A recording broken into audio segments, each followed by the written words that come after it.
আসসালামু আলাইকুম আমির। আমার কোয়েশ্চেনটা হচ্ছে অনেক দিনের কনসার্ন থেকে করা। আফটার রেভলিউশন বা 5th আগস্টের পর আমরা আমাদের বাংলাদেশের উপরে কিছু ইনভিজিবল রিস্ক ফিল করতে পারছি, যেটা কোনো না কোনোভাবেই আমরা সেটা ফিল করতে পারছি, অ্যান্ড যেটা আমাদের দেশের সার্বভৌমত্বের উপরে একটা বড় প্রশ্ন তুলে দিচ্ছে। সো আমার কোয়েশ্চেনটা আপনার কাছে, বাংলাদেশ জামাত ইসলামী যদি গভর্নমেন্ট ফর্ম করে তাহলে আপনাদের আম, আধিপত্যবাদের বিরুদ্ধে এবং বাংলাদেশের ডিফেন্স ক্যাপাবিলিটিকে আর একটু বাড়াতে আপনাদের কি সব স্ট্র্যাটেজিক ভিশনস রয়েছে? Thank you.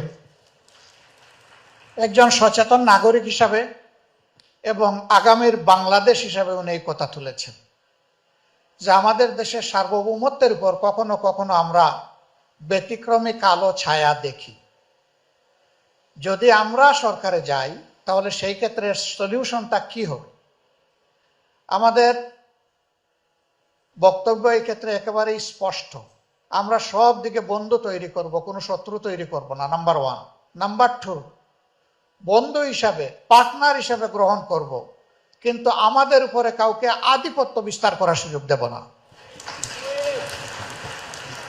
আমাদের স্পষ্ট অবস্থান হবে সব ধরনের আধিপত্যবাদের বিরুদ্ধে। আমরা কোনো জাতির উপর হস্তক্ষেপ করতে চাই না এবং কোনো জাতি আমাদের উপর হস্তক্ষেপ করুক এইটাও আমরা দেখতে চাই না।